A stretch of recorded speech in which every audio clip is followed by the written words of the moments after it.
Live. Hello, fellow listeners and viewers. We're back. Yes, we are. My name is Elizabeth Weiss, and welcome to another edition of Socialist Action webcasts. I'm the Federal Treasurer of Socialist Action and a member of the NDP Socialist Caucus Steering Committee.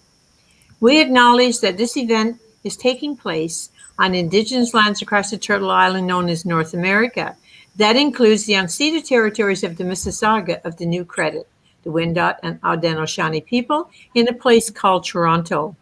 We join in the fight for justice, recognizing that there can be no real reconciliation without restitution. That entails seizing the assets of the big resource corporations and returning them to the commons. Tonight's topic is the tragedy of science, from the Cold War to the Forever Wars, featuring author Cliff Connor and discussant Daniel Charade. Cliff will speak for about 25-30 minutes, and Daniel will speak for about 15 or so. After that, we will take questions written into the chat column from the online audience. So, let's begin. Cliff Connor is an historian of science and a longtime socialist activist and author. In addition to the book he will discuss tonight, The Tragedy of American Science, From Truman to Trump, he's also the author of A People's History of Science. Cliff lives in New York City, where he formerly taught the history of science in the City University of New York Graduate Center. Cliff also writes biographies of revolutionaries, and he happens to be the only living language biographer of the French revolutionary Jean-Paul Marat. So welcome, Cliff. Thanks for that introduction, Elizabeth. That should be the only living English language biographer. Sorry, yes. There's a lot of good ones in French. But if you don't read French and you want to know about Marat, you got to read my book. So thank you for that introduction, and thanks to Socialist Action Canada for inviting me to talk about the book tonight. Let me begin by, hold on a minute. Let me begin by deconstructing the title, The Tragedy of American Science, From Truman to Trump. Okay, first, why does the title include the word American? That could be interpreted as North American to include Canada, but most people will read it as signifying the United States alone. I want to be sure nobody gets the impression that I'm only concerned with the problems of the 4 or 5% of the world's population that lives in the United States. But United States science happens to dominate world science, so the tragedy I'm describing has worldwide implications and consequences. And I'm putting the focus on US science because that's where blame for the tragedy should primarily be directed. It's worth noting, though, that Canada and the United States are somewhat complicit in certain aspects of the tragedy of science. That's clearly exemplified in the career of an eminent Canadian scientist named Donald O Hebb. Hebb has been hailed as a towering figure in cognitive science and the father of neuropsychology. He wrote a book, Organization of Behavior. Let me get the slide on that one. There it is. I know it's small, sorry. The Organization of Behavior is, quote, regarded by some as second only to Darwin's Origin of Species in scientific significance. That's a huge testimony. Hebb was inducted into the Canadian Medical Hall of Fame in 2003. But this same Donald Hebb bears primary responsibility for devising the CIA's sensory deprivation torture techniques, which he developed by performing dangerous, unethical experiments on unwitting student subjects. His collaboration with the CIA was classified as a military secret and hidden from public view for many, many years. But despite the fact that this despicably inhumane research was eventually exposed, every year the Canadian Psychological Association still bestows the Donald O Hebb Award in Behavioral and Cognitive Sciences in his honor. So getting back to the book title, what about the word science? Some people think of science as only including physics, chemistry, and biology. But in this book, it applies to all fields of scientific knowledge, including the social sciences, and especially economics and political science, and as we've already seen, the behavioral sciences. The subtitle, From Truman to Trump, was intended to indicate the time frame of the book, from the end of World War II up to the present day. But now Trump is yesterday's news, so the publisher, Haymarket Books, is going to change the subtitle when the paperback edition comes out, so that instead of From Truman to Trump, it's going to be, I think Elizabeth already used this line, From the Cold War to the Forever Wars. You've heard the phrase, the Republican War on Science. Let me get the slide on that one. That goes way back, long before Trump came on the scene, but it's misleading because the anti-science campaigns like climate change denial and so forth are funded by bipartisan corporate money. The most obvious example, of course, is the fossil fuel industry, but Big Pharma is a close second. More recently, the problem was rebranded as Trump's war on science. But the tragedy of American science didn't begin with Trump. He made the problems more obvious and made them worse, but they really began right after World War II, when American policymakers decided to launch the Cold War. That's why Truman's name was in the subtitle of the book originally, From Truman to Trump. If you want a symbolic icon to represent the beginning of the tragedy of American science, you can think of the mushroom clouds rising over Hiroshima and Nagasaki, which were ordered by Truman. So science has been tragic for a long time, and Trump is just the latest and most absurd manifestation. Although I said Trump is yesterday's news, that doesn't mean that the movement he launched isn't still dangerous. The threat of a Trump-inspired right-wing dictatorship in the United States is still on the table, and it isn't negligible. One commentator said it would be the Pinochetization of the United States. I think it would be foolish to discount that possibility. So there's one more word to discuss about the title, and that's the word tragedy. What is the tragedy? The tragedy is that science today isn't what it's supposed to be. It doesn't do what it's supposed to do. It's been put to negative purposes and hasn't been used to accomplish all the wondrous things that we all know that it could have accomplished.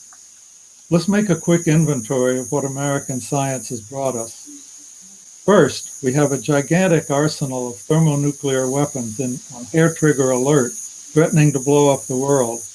And 8 other countries now also have nuclear arsenals of their own, increasing the danger. Second, we're faced with an existential environmental climate crisis that we can't solve because we're being held hostage by the fossil fuels industry. And third, we have gigantic factory farms churning out pandemics like COVID-19 as their necessary byproduct. I could go on, but these 3 anthropogenic existential crises will do for starters. But the greatest tragedy of American science, some people have said, and I tend to agree with them, is the path not taken.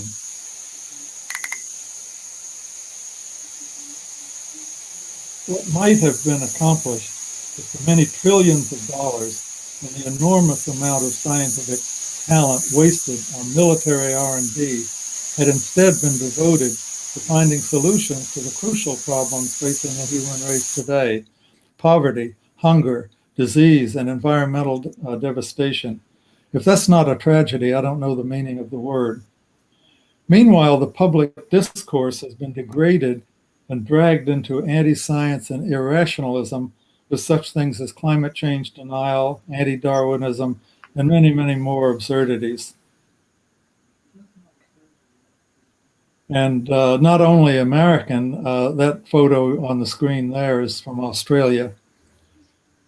You might call it the muddling of the American mind, but it obviously has spread beyond the United States. And although all of this began well before Trump came on the scene, he brought it to new levels of irrationalism that have become considerably more aggressive and dangerous. I suppose we're all hoping that Trump's departure from the White House will bring a turn for the better, but a return to pre-Trump normality would still leave us way short of resolving the tragedy of science that this book describes. Okay, that takes care of the words in the title. Now on to the book itself. I can summarize the message of the book concisely in 2 words: corporatization and militarization. The tragedy of contemporary science is that it has been used primarily to serve the interests of corporate profits and war. I found a perfect epigraph for the book by the literary critic Terry Eagleton that sums it up in 2 sentences, and I'll read them. They're highlighted here in yellow. The language of enlightenment has been hijacked in the name of corporate greed, the police state, a politically compromised science, and a permanent war economy. Scientific rationality and freedom of inquiry have been harnessed to the ends of commercial profit and weapons of war. That really hits the target, and the book is an elaboration on those themes. Most people believe that science and technology should be used for the benefit of humanity, to make life better for the billions of people who populate the planet. But in the United States and Canada today, science and technology have been corrupted to drive ever-growing economic inequality and war, and that is supremely tragic. It hasn't always been that way. At the end of World War II, expectations of what science and technology could accomplish in peacetime were virtually unlimited. Disease would be conquered, world hunger would be eradicated, new industries and inventions would create global prosperity, and the rockets that had carried German bombs would instead extend human exploration to the moon and beyond. Now, 75 years later, people look back and wonder, what happened to that dream? Well, that's exactly the historical question that I set out to answer. Where did everything start going downhill? And as I said, I see the root of the problem in the Cold War, which is usually thought of as a conflict between the United States and the Soviet Union. It was that, of course, but it didn't begin like that. It began with the United States breaking its wartime alliance with the Soviet Union and treating its former ally as an absolute irreconcilable enemy. We all know that Stalin was a brutal dictator with no redeeming qualities. But the point here is that it wasn't Stalin who wanted the Cold War. He didn't want a Cold War or any kind of war with the United States. He wanted a permanent arrangement that would let the United States run its part of the world, the capitalist part of the world, but it would leave Stalin alone to run his part of the world. So the Soviet Union didn't start the Cold War. It was American policymakers who insisted on demonizing the Soviet Union and instilling fear and paranoia in the American population.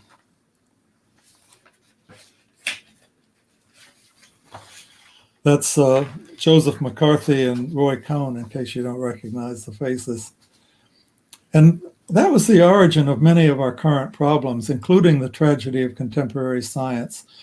Cold War paranoia about the so-called Soviet threat was the rationale for devoting an absolutely absurd proportion of United States national resources, including scientific resources, to creating ultra-high-tech weapons of war. But now, let's go back to the beginning and consider the 2 words, corporatization and militarization, one at a time.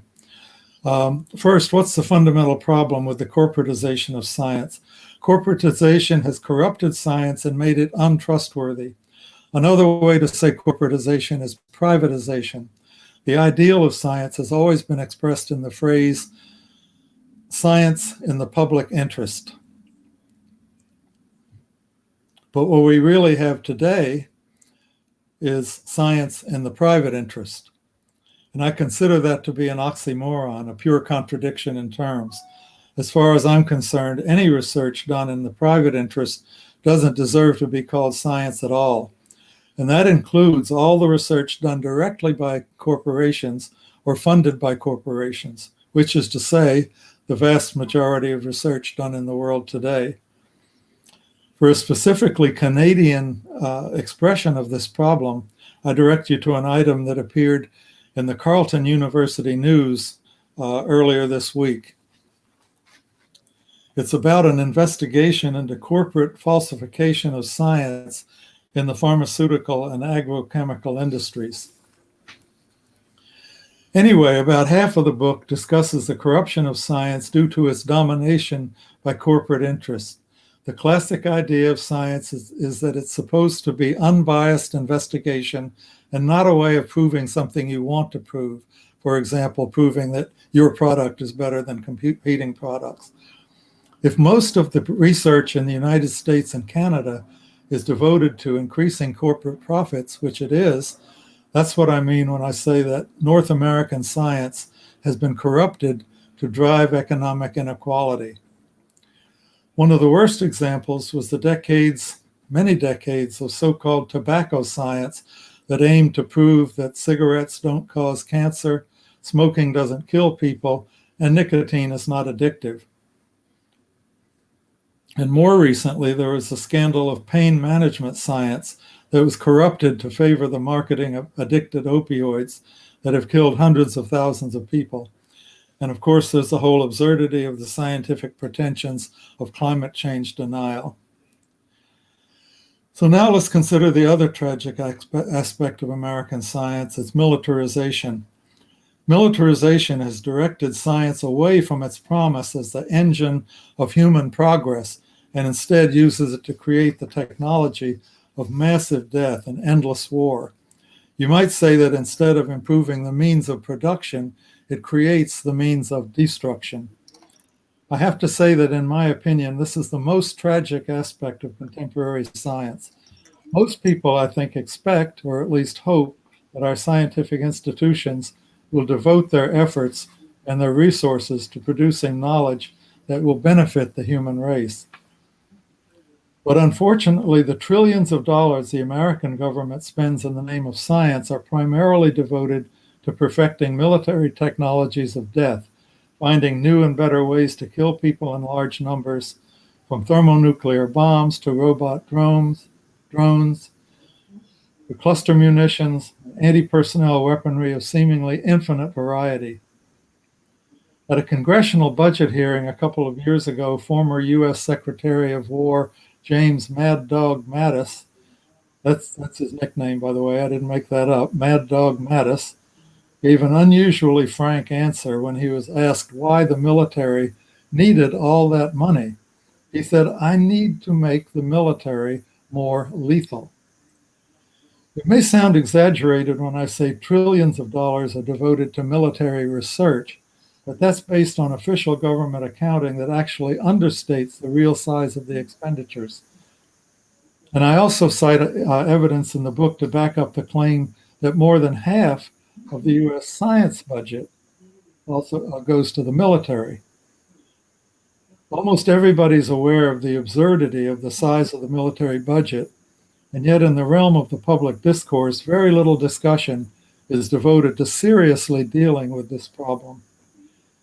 Just a few years after World War II, when the military contractors were just beginning to create a permanent war economy in the United States, President Dwight D. Eisenhower coined the famous phrase, military-industrial complex, and warned of the dangers it represented.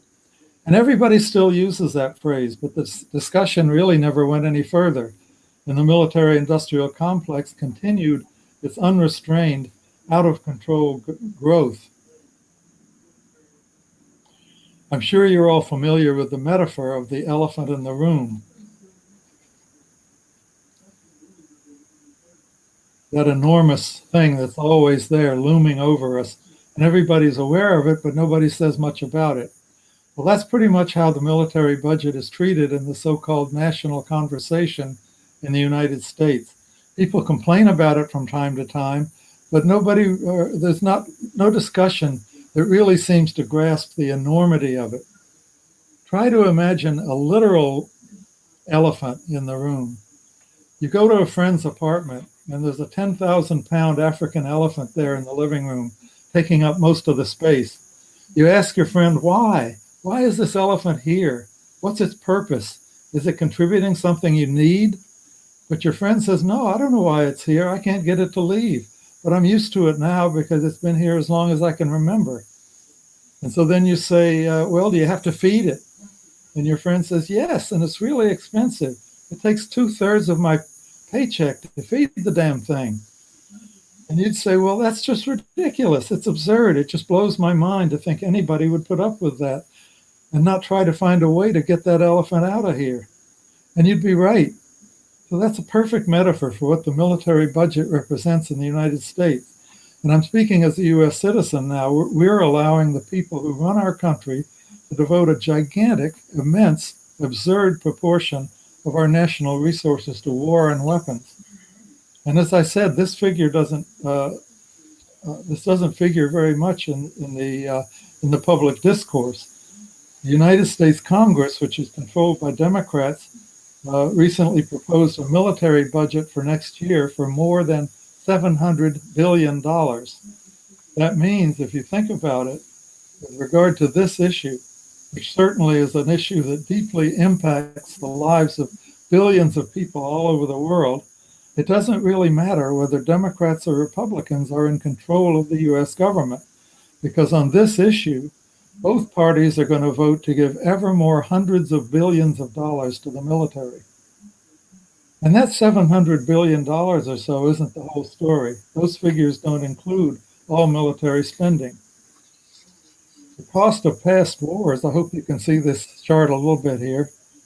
The part of the interest on the national debt that military deficit spending has generated, plus what the Department of Veterans Affairs spends, should also be added. That's not included in the 700 billion.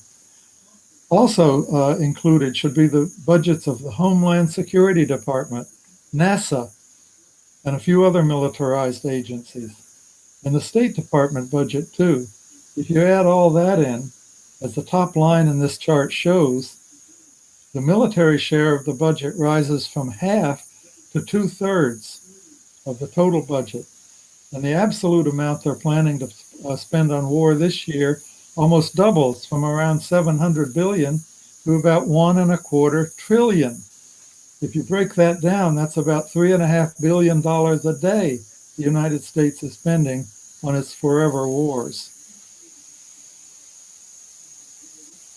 I actually finished writing this book and had submitted the manuscript to Haymarket to publish just before COVID-19 arrived on the scene. But the pandemic's implications for science and public policy were so obvious that they asked me to add an epilogue on the subject, which I was happy to do.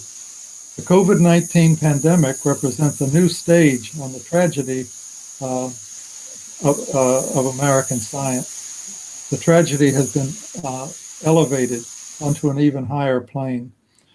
It's a global pandemic, of course, but the way it's played out in the United States has been as bad or worse than just about anywhere else, both in the Trump administration's blatant disregard and even hostility to scientific reason, and in its epidemiological consequences as measured in comparative infection rates and hospitalization rates and death rates. You've heard of the so-called science wars. Next slide, actually. Thank you. That's pretty small. Sorry about that. The science wars are a nickname for the public disputes over science policy. Well, those battles have really become sharper and fiercer since the onset of the pandemic. On the one hand, we had the asinine pronouncements and criminal negligence of an administration that obviously couldn't have given less of a damn about public health. And on the other hand, were the actual scientists, the epidemiologists, the virologists, the infectious disease experts, the public health experts, some of whom, like Dr. Fauci, have attained heroic status in the eyes of a large part of the general public. But at the same time, especially on the local level, Many public health officials are reporting that they've been harassed with death threats from Trump's right-wing base, even after Trump retreated to Mar-a-Lago. That's a stark indicator of how much more serious and bitter the science wars have become in the COVID era. I don't think I have to say any more about the absurd and pathetic actions and inaction of the Trump administration.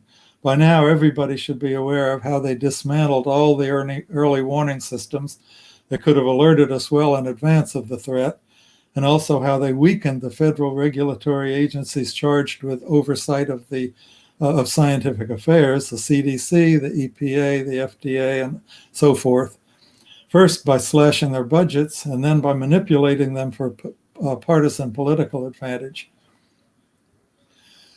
So the question is, will the Biden administration be any better? Well, that's an incredibly low bar. It could hardly be worse. It will certainly look better and will probably be more responsive to mass pressure from below. So that's our responsibility, to bring that pressure and to keep it up, keep it going. But in the final analysis, the crises of public health, of environment, of economic inequality, and racism are systemic, and no business as usual administration like Biden's is going to fundamentally change that. So that brings up the question of, is there any real hope? And I want to conclude by talking about how the tragedy of contemporary science might actually be resolved. Can it be solved? That's really the multi-trillion-dollar question. I do see some grounds for hope. In the book, I cite the encouraging example of what one very small country with very limited resources has been able to accomplish in the realm of science. I'm talking about Cuba. What Cuba has going for it is that it isn't burdened with an economic system geared only toward increasing the profits of private corporations. Because of that, it's been able to develop a science for human needs rather than science for corporate profits. And it's been extremely successful in doing so. Cuban biotechnology and biomedical science have risen to the forefront of international science. These are a couple of Cuban technicians displaying 2 of the 4 or 5 successful Cuban COVID-19 vaccines. So we have to ask, if Cuban science has done so much with so little in the way of resources, what marvels could the mighty engine of American science achieve? I said this before, but it bears repeating. Just imagine what American science might have accomplished if the many trillions of dollars and the enormous amount of scientific talent wasted on military R&D had instead been devoted to finding solutions to poverty, hunger, disease, and climate change. But first of all, resolving the tragedy of American science isn't something that can happen in isolation from everything else that's going on in the world. It can only be solved in conjunction with solving all the other massive social problems we're facing. And foremost among those problems is the overarching one of extreme economic inequality. Today, after 2 centuries of mind-boggling scientific and technological progress, a handful of billionaires, including Calvin Ayre, I don't know if you recognized him there, he's one of the handful of billionaires who control most of the Earth's resources, while billions of people remain mired in oppression and grinding poverty.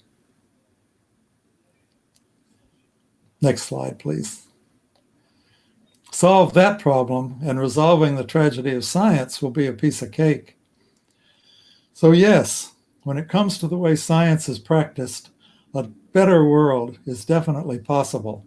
And the recent economic crisis triggered by the pandemic has revealed once again the fatal inadequacy of the present global economic system, the capitalist system.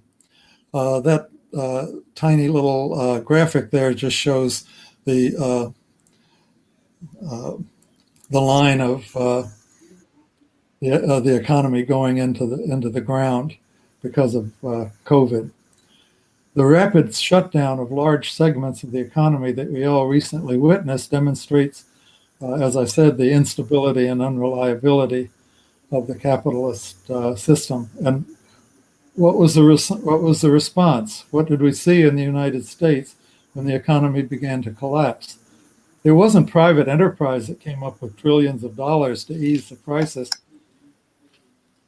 It all came from the federal government. The amount of the first bailout was nominally $3 trillion, unprecedented several times over. And that wasn't nearly enough. We have to wonder how many more trillions of dollars will it take to restabilize the American economy and ensure its survival? Nobody knows. There's no end in sight. But as the economist Richard Wolff aptly put it, the U.S. economy is now on life support. The crisis showed that those designated as essential workers and required to risk their lives to do their jobs were among the lowest paid members of our society: slaughterhouse workers, nursing home caregivers, and many others. At the same time, some members of society were exposed as not essential: CEOs, financiers, hedge fund managers, and venture capitalists, to name a few. Their main concern during the meltdown was to protect their own investments. And that's what they did. During the pandemic, Jeff Bezos, Elon Musk, Mark Zuckerberg, and 6 other big tech tycoons added $360 billion more to the billions they already had. That's just 9 people right there. If you take the oligarchic elite of the United States as a whole, they saw their wealth increase during the pandemic by $1.1 trillion. At the same time, the United States experienced the sharpest rise in its poverty rate in more than 50 years. What's wrong with this picture? If this was a wartime emergency, as they kept telling us it was, why didn't they do what the United States did in World War II with the Manhattan Project and bypass the investor class altogether? That was proof that the investor class is not essential to production. The investor class is essential to the functioning of the current economic system, but not to the one that we need for survival. The way to cut the investor class out of the healthcare picture is by nationalizing the major industries, not only big pharma, but the medical equipment manufacturers, the hospital corporations, and the insurance industry. In our present system, the investor class organizes them, controls them, and becomes fabulously wealthy by taking all the profits for themselves. But we don't need them to organize the production system. And then the profits could be returned to where they belong, to us, to the general public, to the society as a whole. And while we're nationalizing the healthcare system, why stop there? Let's nationalize the fossil fuels industry and begin to solve the climate change problem. Let's nationalize the military-industrial complex so we can solve the nuclear holocaust danger. Imagine how much money that would save. And while we're at it, let's nationalize the banks and other financial institutions as well. But then who's going to operate the nationalized entities? Here then is the bottom line. The entire system of government that's now controlled by corporate financial power has to be replaced by one that's democratically controlled by us, we the people. If that seems at present to be a remote possibility, I urge you to never forget that the world's economic resources and political institutions today are controlled by a remarkably small number of billionaires. For every one of them, there are 100,000 of us. We are many, they are few, and that's where our hope for the future lies. But we, the many, have to be a lot better organized than we are now to confront the forces of greed and profiteering. Thank you. Thank you, Cliff. Okay, our next speaker is Daniel Charade. He is a leading member of Socialist Action and a PhD candidate at the University of Toronto in laboratory medicine and pathobiology, specializing in the biochemistry and structural biology of oxygen-sensing proteins. He is also the author of Democratize and Nationalize Scientific Publishing, published by Essay in the fall of 2020, and one of the hosts of the new Essay podcast called The Red Report. Welcome, Daniel. Thanks, Elizabeth, and welcome, comrades. And I'm just going to pick up right where Cliff left off. It's going to be a perfect segue. I'm going to be talking today about the intersection between science, neoliberalism within the Canadian context, and really focusing mostly on the pharmaceutical industry. And just let's define some terms before we get into it. Let's define science, first of all, right? Science, as Cliff mentioned, isn't just physics, biology, and chemistry, and it's more than just a scientific method as we were taught growing up. Actually, from one of Cliff's books already mentioned, People's History of Science, I like the definition used there, which is knowledge about nature and associated nature producing or knowledge producing activities. So science is intentionally defined there in a very broad way. It's the ways we can gather information, and it's just knowledge about everything around us. And the reason why I want to talk about how science intersects with neoliberalism, it's kind of clear, but the societal structures influences how science is conducted, what type of knowledge is sought out, how do we seek out that knowledge, to what purpose, and for whose benefit. And I can just draw a couple of clear contrasts just to make sure we're all on the same page here. But if you compare, let's say, European monarchies to indigenous classless societies, you see a big difference in how science operates. So in classless indigenous societies, scientific knowledge about the natural world is communal. You know, how to cultivate crops, how to track animals, how to navigate vast bodies of water, how to smith metals, how to use plants for medicinal purposes. That was all communal, and it was passed down orally generation to generation. There's no idea that one person owns the natural knowledge and then can use that to, exploit other people for profit. Whereas in the Western monarchies, scientists worked for the royalty. And that's why a lot of old scientific bodies still existing today are called royal societies. These were people that were on royal, they were paid by royalty to not only describe the world, but also to prescribe the world and to justify hierarchies and the way society is constructed. That's why there's such a big focus on astrology and astronomy, often to, justify the divine providence of kings and queens and whatnot. And it's also the reason why, until fairly recently, science was written in Latin, because it wasn't accessible to working people. It was meant to be intentionally reserved for educated, elite people and to justify hierarchies. So let's define neoliberalism. Neoliberalism is just the latest strain or wave of capitalism. If you ever hear the phrase late stage capitalism, that's kind of what people are getting at. It's been championed by Margaret Thatcher, Ronald Reagan, and in Canada by Brian Mulroney. And as opposed to earlier Keynesian models of capitalism, it was really defined by a huge slashing of public programs, social programs, which was used to fund tax cuts and deregulation of private corporations. So we have a shift from, I guess, a somewhat distribution of wealth to a situation where everything is now a free market, an international free market, and private profits are now growing at the expense of everybody else.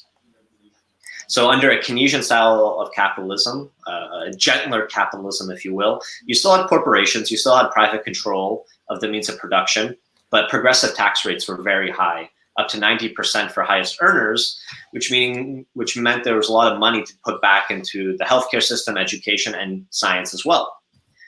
So what did a Keynesian model of scientific research look like in Canada? Well, in the early 1900s, you had the founding of the Connaught Labs, which was a publicly owned pharmaceutical company in Canada that played a really innovative role in a lot of important medications. They were producing diphtheria antitoxin. They were the first people to mass produce insulin after University of Toronto scientists sold the patents to the Connaught Labs for $1 so that this essential medication could be produced and sold at cost. And they also helped produce the polio vaccine. So the Connaught Labs was owned by the government, and its only customer was the government. The government would buy the products produced by the Connaught Labs at cost, which meant that the public would have access to these drugs at no cost. And this was until 1986, when Brian Mulroney, who I already mentioned earlier, privatized it, and eventually the Connaught Labs were sold to Sanofi. Now, curiously enough, Sanofi is one of only 3 pharmaceutical companies today that produces insulin. And along with Novo Nordisk and Eli Lilly, they are being sued currently by diabetics for fixing the price of insulin.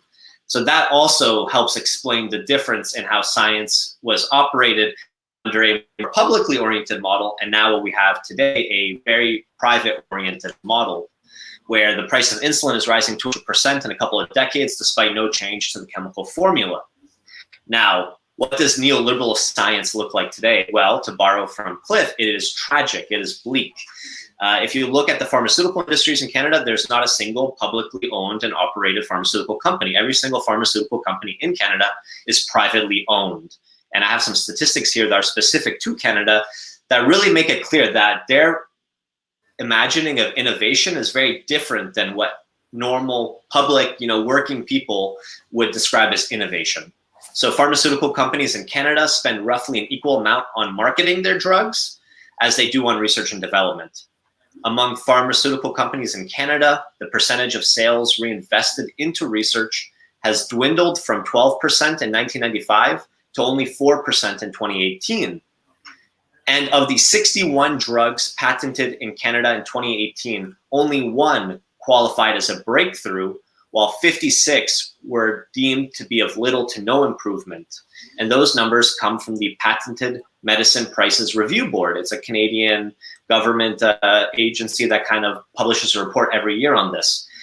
And the reason why so many of the drugs are little to no improvement is because of evergreening. It's a process by which pharmaceutical companies tweak the chemical formula just a little bit so they can extend their patent.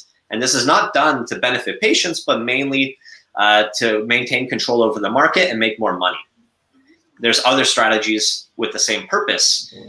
Researchers from the London Business School estimate that between 5 and 7% of startup acquisitions, when a bigger pharmaceutical company buys a smaller one, it meets the definition of a so-called killer acquisition, which is where a company is bought just to prevent competition in the future, meaning any of the drugs that they inherit in the buyout are not developed. They're simply stopped in their tracks so that, again, you maintain market control. Now, neoliberalism really can be defined as well by an increased international character. All these free trade agreements between countries are not to expand our freedoms as individuals, but rather to expand the freedoms of corporations to be able to produce in one country and then sell in another without having to pay tariffs. And so the renegotiated North American Free Trade Agreement, or NAFTA, and so in this case, NAFTA 2.0, it actually enhances intellectual property protections such that Canada is required to lengthen the exclusivity period for brand name medications, which results in a delay in generic medications coming to market and an overall increase in prescription drug prices. So we see the overall that the state, the Canadian state, is through this neoliberal ideology and economic policy, it has fully ceded control to for-profit interests. We no longer have our own public systems, and the for-profit companies now, because they have so much leverage, they're the only ones that can produce anything. They get deregulated, they get laws that are favorable to them in terms of their market practices, and there's nothing done to enforce them to do something that's good for us. So that's a lot of things that are happening under neoliberalism, and most of it seems kind of dumb from our perspective, my perspective as a scientist. What aren't they doing?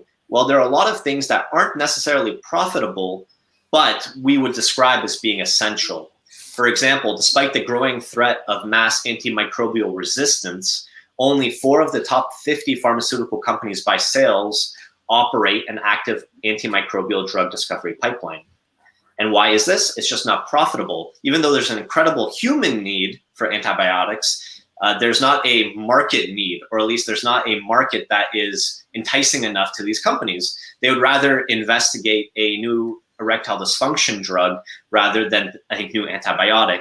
And this applies to other categories of drugs as well. You have tropical diseases like malaria that kill so many people but are hardly investigated because the countries that are afflicted are the poorer, colonized countries of the world that won't be able to afford really expensive prices. So neoliberalism, in this process of making everything into a free market, of privatization, really atomizes communities. It reduces us from an academic community to individual scientists in a market competing with each other. So one way you look at this is success rates for federal Canadian Institutes of Health Research grant applications. Overall, science funding in Canada has been plummeting. And between 2001 and 2005, success rates for these federal grants in any cycle was 30%. 1 in 3 research groups in Canada would get funding every year, meaning groups generally had reliable funding. Under Stephen Harper's Conservative government, that plummeted to only 14% in 2015. And despite Trudeau coming in and saying he is an ally to scientists, the success rate in 2019 is still at 15%. So it's been slashed in half. And what this means is that academic sciences in Canada, and these are non-private industries, this is the universities and the colleges and the professors that work there and the students and scientists they employ, we're increasingly in a precarious and scarce position. Rather than groups being incentivized to work with each other, we're now fully at each other's throats competing.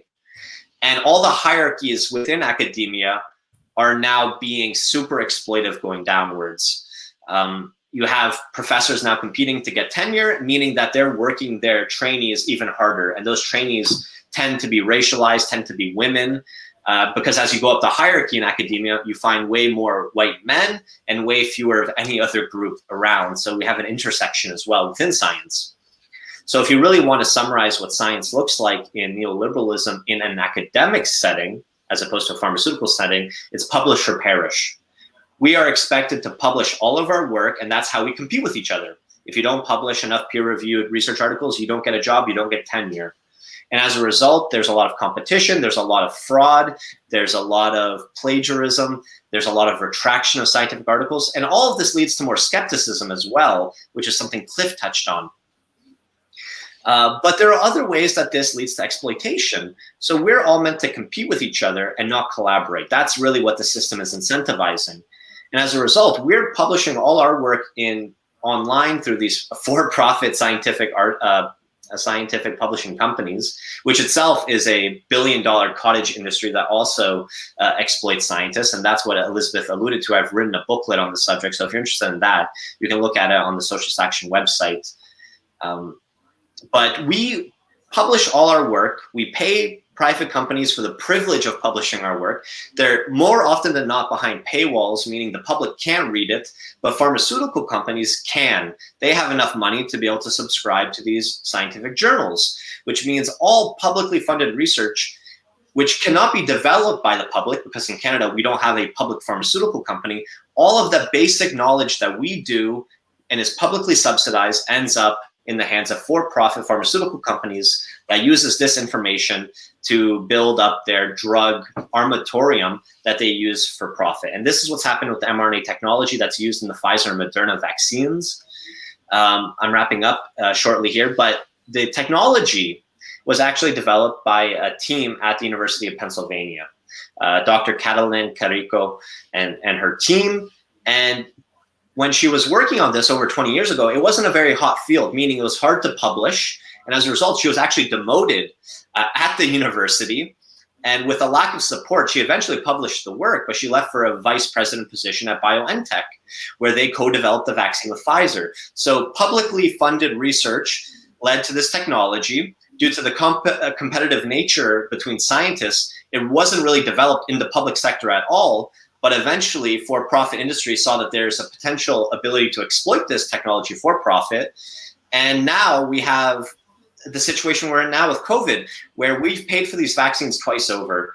We paid the companies to produce them, and then we bought the vaccines from them afterwards. And they're very clear that this is just a lucrative market for them. The chief financial officer for Pfizer has a wonderful quote where they said that as this shifts from a pandemic to endemic, we think there's an opportunity for us. And they highlighted that normally they charge way more for a vaccine than they are with COVID. So we should be, feeling grateful. So pharmaceutical companies are bleeding us dry. Their profit margins are over 50%. And because everything is privatized, they have so much leverage that they can bully our governments for less regulation. So we're just really seeing a cycle here. And in Canada, we have a mass labor party, the New Democratic Party, or the NDP. And it took decades of grassroots struggle, but they have finally began campaigning not for an expropriation of pharmaceutical companies, but for universal pharmacare. And they only started doing this in 2019. It was a welcome sign. It's a sign of growing class consciousness and class struggle, but it's not enough. Because even with a single-payer pharmacare system, the government is now just negotiating on our behalf. And it means that they get more leverage in negotiation. We can bring prices down a bit. And in a single-payer system, at least we can alleviate some of the systemic inequality in accessing drugs. But still, we have this parasitic system, industry, that is not providing anything, because the people getting wealthy at these pharma companies aren't the scientists, it's the shareholders. The scientists are paid a wage and themselves are exploited in their labor. Some of you probably saw this in the news, but there are 9 new COVID billionaires. These are people that own shares in pharmaceutical companies due to rising profits, now are billionaires, and they're not scientists. They're parasites. So we need an alternative, and Cliff already touched on some of this, but we need to fight for a well-funded, publicly controlled, and centralized pharmaceutical pipeline. Rather than a system built on corporate greed, we can instead research and manufacture the drugs that people truly need. And we see that this was possible. The Connaught Labs did this for over 80 years until it was privatized so you can fund tax cuts. We need to go back to that. So following, I'm going to list off some of the demands that were adopted at the Socialist Action Convention just a month ago. So if you agree with these demands, I invite you to join Socialist Action, or to at least approach us and join this fight. So Socialist Action demands that the government immediately expropriate all domestic pharmaceutical companies, beginning with Sanofi, bring back the Connaught Labs. We demand that Canada no longer honor drug patents and instead produce generic medications at cost for all who need them. We demand that research and development of new drugs be brought under democratic control of doctors, pharmacists, scientists, patients, and their advocates. We demand that federal investment into drug discovery and manufacturing be increased. We demand a decriminalization of all drugs, ensure access to safe injection sites, and free abortion and contraception on demand. And we demand universal and accessible medical care, dental care, mental health care, vision care, and pharmaceuticals for all living in Canada, including preventative and rehabilitation services. And we demand affordable housing, clean water, and food for all, and a guarantee of housing for all Indigenous people, and clean water, food, decent housing, and specialized centers for treating the ongoing effects of colonial violence. So thank you for listening, and I look forward to any questions. Thank you, Daniel. Okay, so now we're going to turn it over to our technical producer, Kurt Young, and he will be putting the questions up in the chat. So first, we're going to take the first 2 questions, and each of our panelists will have up to 5 minutes to answer one or both of these questions. Okay, Kurt, it's over to you. Just an apology that I posted 3 questions, but I'll ask 2 questions. So the first comes from our host, Elizabeth. She asks, does the tragedy of contemporary science impact women in any special way? And Barry Weisler asks, what do you think about all the hoopla over whether COVID escaped from a Wuhan lab, the lab leak theory? If Big Pharma is untrustworthy, why should we trust their vaccines? Okay, so we will go to Cliff and then Daniel. Cliff, just a reminder, you are muted. Okay, I think I'm unmuted now, right? Yes, you are. Okay, let's see. I can see those questions in the chat. First of all, I would like to do one thing first, and that's to give a shout out to an organization that I'm part of called Science for the People. It's an activist organization, and it puts out a magazine by the same name, Science for the People. And anybody who is involved in the sciences as a student or as a practicing science or engineer, or tech person, or anything should consider looking into Science for the People. And you can find them online, of course.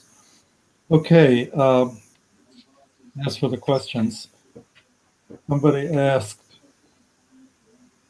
what do you think about the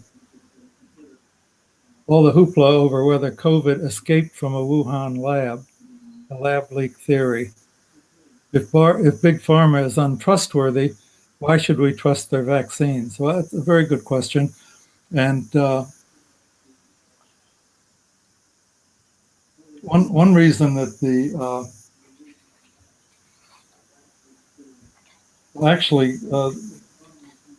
let me go first with the lab leak and then go into why we should trust vaccine. This has become a big political question all of a sudden, but it's not much of a scientific one, and we need to be clear on that. The political context is one in which the bipartisan policy of the United States seems to be one right now of trying to pick fights with China, and then all of a sudden they turned it 180 degrees and said, oh no, it definitely was not a lab leak, and now they're saying, oh, might have been a lab leak. So I'm also skeptical because of President Biden's pronouncement that it's not the science establishment, but the intelligence apparatus that's going to be charged with investigating whether it's a lab leak or not. Most significant is that even its proponents acknowledge that no new evidence has been found to support it. Now, there's no clinching evidence to support whether it comes from bat caves or wet markets and so forth, or did it actually leak from a Wuhan lab. All the evidence on both sides is circumstantial. However, the record of agroecological zoonotic transfers, which is to say the idea that it probably came from a bat cave or a wet market or something, particularly the record with regard to coronaviruses, represents a much more convincing body of circumstantial evidence. But anyway, the main thing I want to say here is that the scientists tend to see this lab leak idea as an interesting one and one worth pursuing, but it's not of great urgency. So we have to remember all the hoopla is political and not scientific. And what was the other question? Oh, if Big Pharma is untrustworthy, why should we trust their vaccines? That's a really great question because there's a tremendous amount of anti-vax sentiment. In New York State, we have 70% of the people are vaccinated, and that's good, but it would be good to have more. If you know how these things work, we would like, the more vaccination, the better. Assuming, of course, that the vaccine really is efficient. Does it really work? And the question is, yes, I say with confidence, the vaccine is safe and it works. Now, how can I say that? You don't have to trust Big Pharma to believe that. In the book, I devoted a whole chapter to exactly why Big Pharma is untrustworthy. If a Big Pharma corporation says to you, our vaccine is safe and effective, why should anybody trust them? Fortunately, we don't have to trust them. The verification of the vaccine's safety and effectiveness is not up to them. The verification process is independent of the corporations that make the vaccines, and is open to inspection by the public and public authorities. The accuracy of the safety and efficiency statistics is trustworthy because trustworthy public interest groups all over the world are closely monitoring them, closely watching them, not to mention investigative journalists. And by the way, that goes way beyond the mandatory clinical trials that the vaccines undergo. We now have public data on the safety and efficacy of the vaccines based on the results of tens of millions of doses already administered. So just to be clear, Big Pharma is not in charge of the verification process. Big Pharma doesn't care whether vaccines are safe and effective. They just want their money. What they do care about is the many billions of dollars they're making off their vaccines through Operation Warp Speed. And they know they couldn't do that without a transparent, independent verification process that most of the public trusts. If Big Pharma controlled it, they couldn't sell their vaccines because nobody trusts Big Pharma. You're muted. Daniel? Yeah, thank you. So I'll tackle the other question, actually, which is Cliff did a great job with the other one. So does the tragedy of contemporary science impact women in any special way? Yes, it does. We always have to take into account the intersection of all these different modes of oppression. And as I mentioned before, I mean, science as it was conducted throughout, Western civilization, and that's really the system of science we inherited here, based on scientific method and all that jazz. I mean, women were excluded from this for centuries and centuries explicitly. It was only in the 1900s that schools started, and only some schools, eventually started allowing women to enter, to, become physicians, to become scientists. And what that means is a lot of our history and that we've inherited, and even knowledge, is fundamentally sexist. And we see that a lot when it comes to women's reproductive health. And I have not met a woman in my life who has not been in some way denied proper treatment for abdominal pain because they were dismissed as simply having cramps. And this really, you can look at up until the 60s, really, anatomy was based on male cadavers almost entirely. Scientific research was almost always conducted on male animals, fundamentally excluded. And you can see the way women are more likely to be diagnosed with certain mental disorders. Hysteria never really went away. So there's a huge gender element and sex element to science, and that it permeates everything. So from the knowledge that we've inherited, the knowledge that remains, the misconceptions that remain. So even though we have better knowledge in some cases, you have people that ignore it, either through ignorance or willfully. And academia itself is a not very great place to be if you're a woman. The sexism is rampant within those ranks and files because we have very strict hierarchies. As you go up the hierarchy, you're more and more likely to find men. And within our tenured system and within this hierarchy, if you are a male PI, there's really nothing stopping you from sexually harassing your trainees. It's very not uncommon for PIs to sleep with, marry their female trainees, which is a huge conflict of interest, or not conflict of interest. It's hard to obtain consent, meaningful consent, when you have such power imbalances.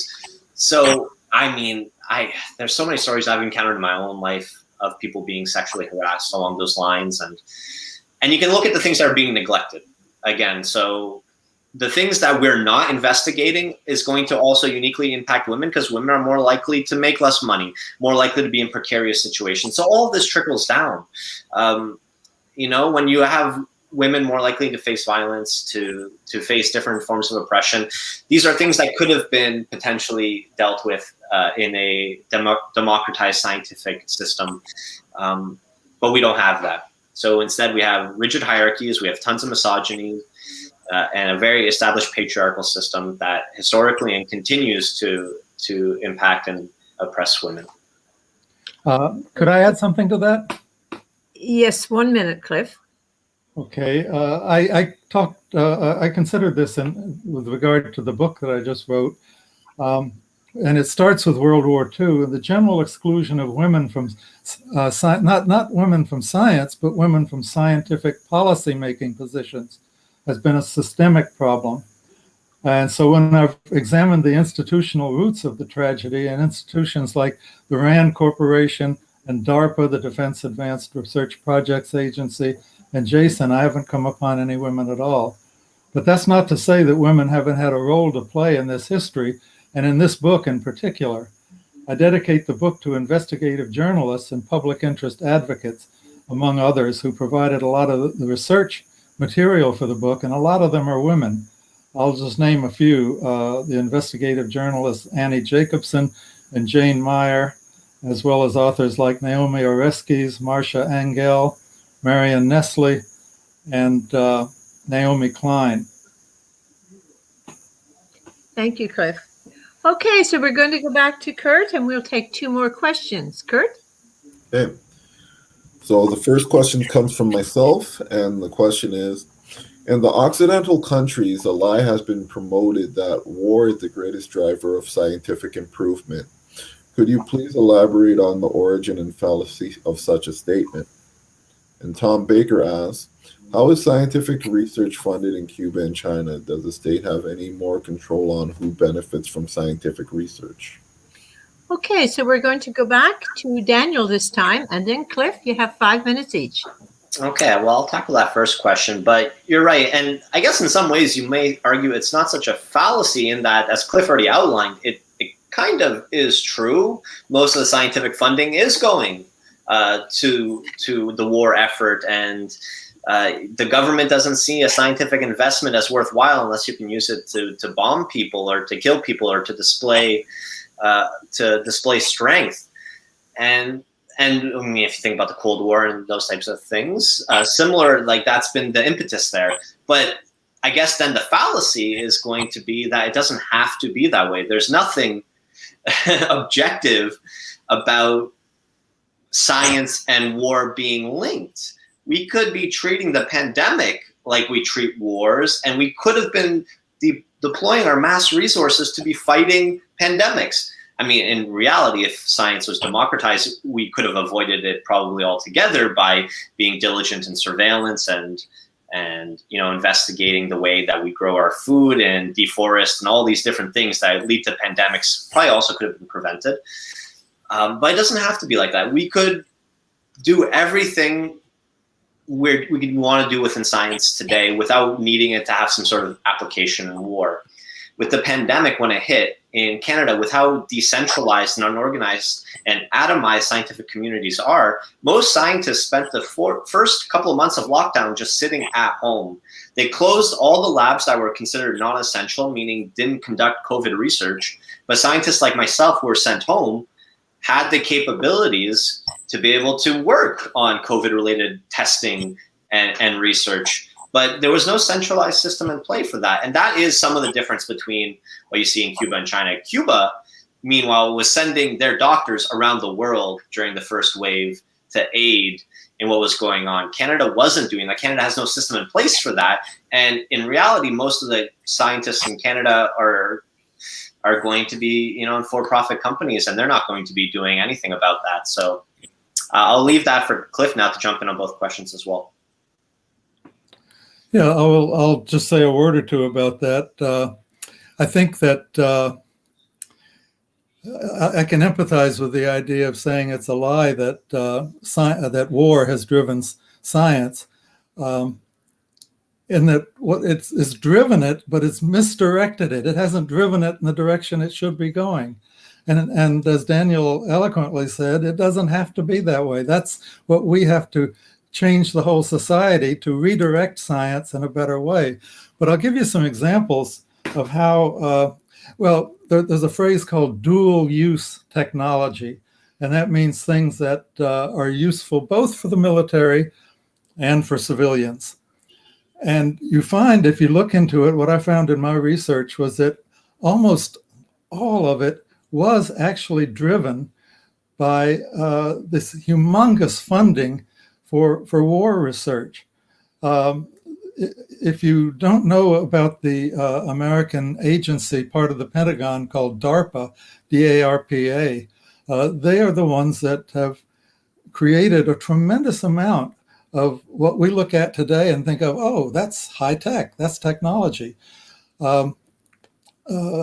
GPS is probably the most, civilians use GPS and civilians think of GPS as, wow, I can get on my cell phone and find my way around the back roads of some city I've never been in. But that's not what it was developed for. GPS was purely developed for war purposes, and that's what the satellites are for. You wouldn't have the satellites just to help us drive around. The satellites are to manage the drones. And by the way, a drone, if you think civilians, we think of drones as these little cute quadcopters that go, take pictures over football stadiums and things like that.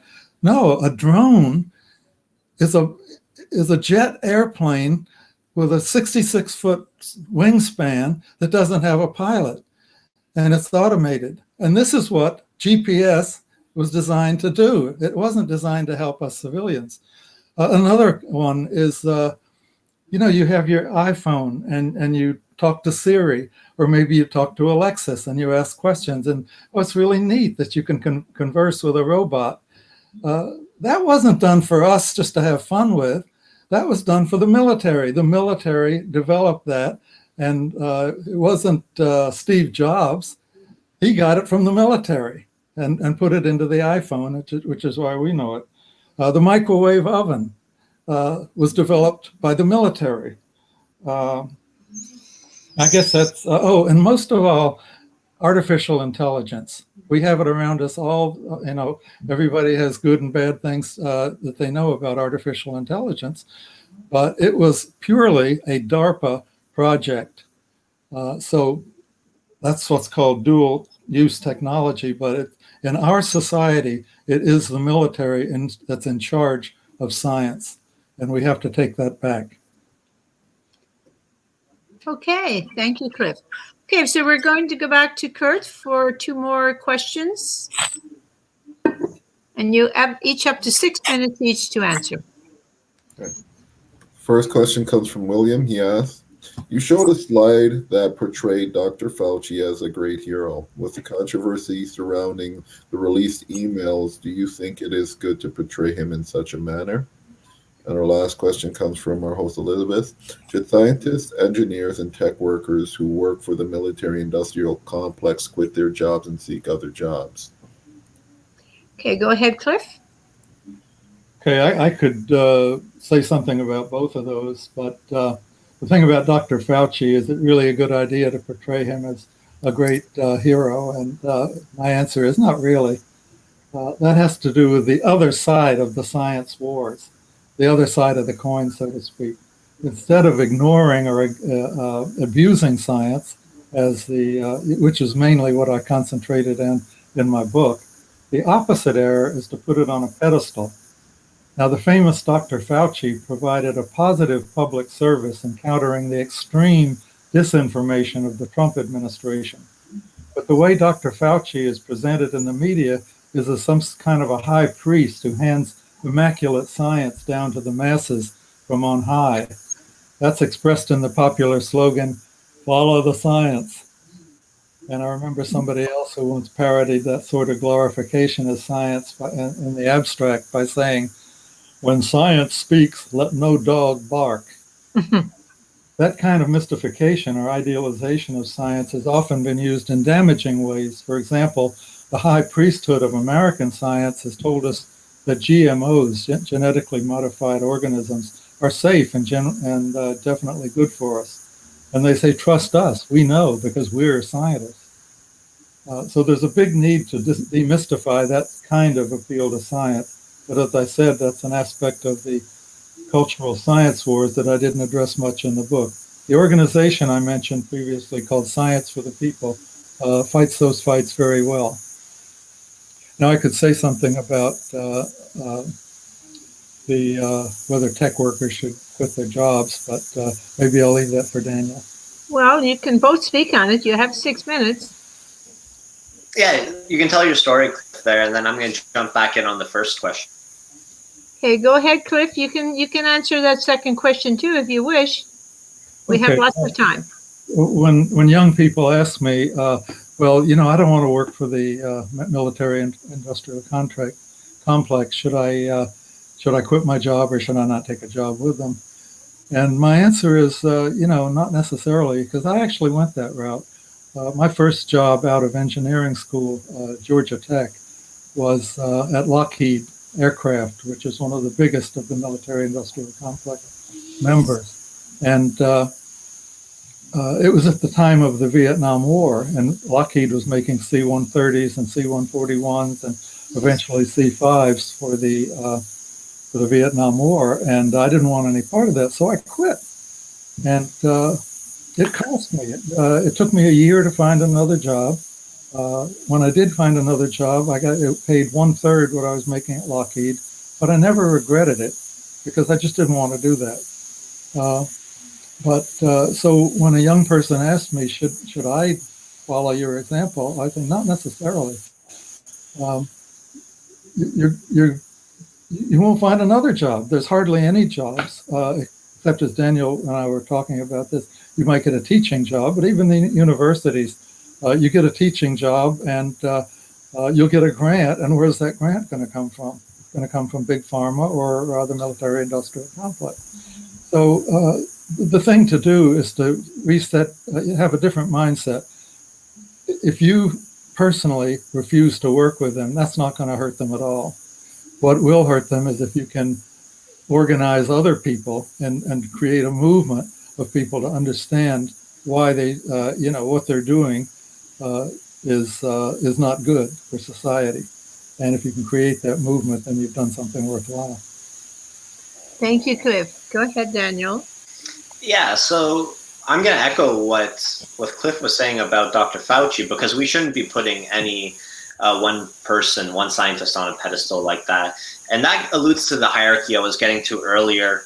And it's everywhere in science. When you hear news about break, you always hear from the professor, the principal investigator, who most often isn't the person that did the work. It was their trainees. When you hear of the Nobel Prize, it's given to at most 3 people. They're always going to be the most senior people involved. Again, most often not the people that did the work at all. And you have some really salacious examples of people winning a Nobel Prize for work that they intentionally or initially tried to tell their trainees not to do. They didn't think it was worthwhile. And it was the trainees that did everything and laid the groundwork. And then later on, when it became clear that it was interesting, then does the principal investigator or professor take all the credit. My own supervisor has won awards where the citation is for the work that I've done. And if you ask him to explain or describe the work, it's going to be at a very, very superficial level because they don't do the work. I've written a little bit about it before, but generally science, ever since the Greeks, at least in the Western tradition, has very much hated labor. It's very been, built on the people that think. But that neglects the truth about science and most things that humans do. But, the person that loses their hands loses their minds almost. You can't describe science without doing science. You can't really understand it fully. And I think that probably contributes greatly to the reproducibility crisis we're mired in right now, where the spokespeople, the most senior people, aren't the people that do the work. And because of all the fierce competition, they themselves are incentivized to overlook the things that their underlings might be trying to warn them about. But again, because of the hierarchy that's placed upon them, they might not feel comfortable vocalizing it very strongly. So, yeah, when it comes to any scientific community, having one person represent it it's not great. But also, generally, it's what we're reduced to in today's world. It's all groups as silos. We're very siloed.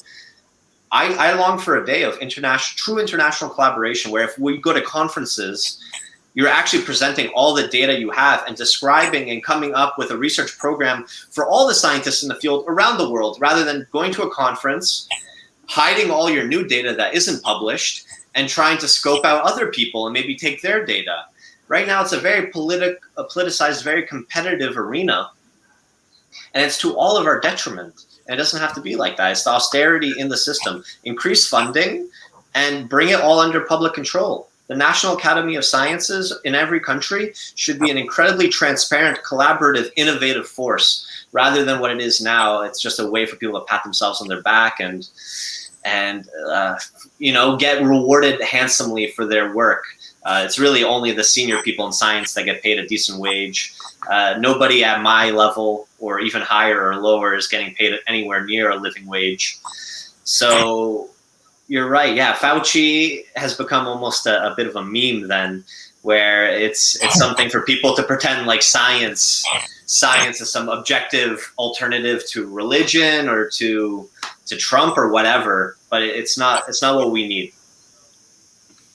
Okay, Daniel, thank you very much. Well, this is the end of our questions, so we still have a little time. So if you would like 2 or 3 minutes, if you missed something or would like to do a little more of a wrap up, go ahead. Cliff? Actually, I appreciate the offer, but I think I've pretty much exhausted the main things I wanted to say. Okay.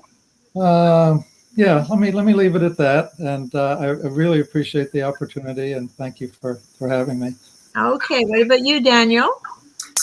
Well, just to thank everybody who tuned in today, and just to invite people out there, if you are someone who is, getting their master's or PhD in undergrad, is a pharmacist, is a doctor, our professions have been attempted to be silenced, I guess, that we ought to be apolitical. And that's another big talking point of science, is that we need to be objective. We need to be above that. We need to be beyond that. We always need to deal with the facts. So we can deal with the facts, but we need to deal with some of the hard truths that we're facing as well when it comes to things like climate change, antimicrobial resistance, deforestation, the military-industrial complex. These are things that we need to address. And not only address, some scientists will go so far as to address it, but we need to organize around it actively. And we need to be on the forefront of fighting against it. We can't stand idly by publishing research articles about climate change and then not be there on the front lines to prevent these horrible extractive infrastructure projects going through. We need to be part of those groups, and we need to be joining the indigenous people, the land defenders, the environmentalists, the peace activists, labor out there as part of this. We're part of the working class, as much as people might want to describe scientists as white collar. We sell our labor, and we sell our intellect and our thoughts, and that's what we contribute to the world. We are workers, and we need to find ourselves in alliance with all workers and oppressed people wherever they may be. The pharmaceutical companies are not our allies. Their CEOs are not our allies. Our government officials are not our allies. We will find our people in the working class movements, because, as Cliff mentioned, science will never be liberated until all people are liberated. And only then will I know I can act as a scientist with a clear conscience and know that all of my faculties and all my effort can go towards achieving the things that we often idealize science to be, but currently is not. So Thank you all, and have a good night. Hey, thank you, Daniel. Matter of fact, special thanks to Cliff and Daniel, and of course to Kurt, our producer in Mississauga. Please consider being a supporter of Socialist Action newspaper, which we will send to you online.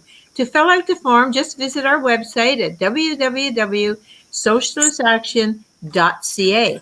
And if you would like to talk to us about Socialist Action, write to socialistactioncanada@gmail.com, or just give us a call, 647-986-1917. That's 647-986-1917. And once again, if you like this show, please subscribe to the Socialist Action YouTube channel. The next essay webcast will be on Saturday, July 1st at 7 p.m. Eastern Time. It is titled Anti-Canada Day, featuring Eve Engler of the Canadian Foreign Policy Institute, Mercedes Courtoret of the Red Braid Alliance, and Gary Porter, Socialist Action British Columbia organizer. In the meantime, please be safe, stay healthy, stay active. Bye for now.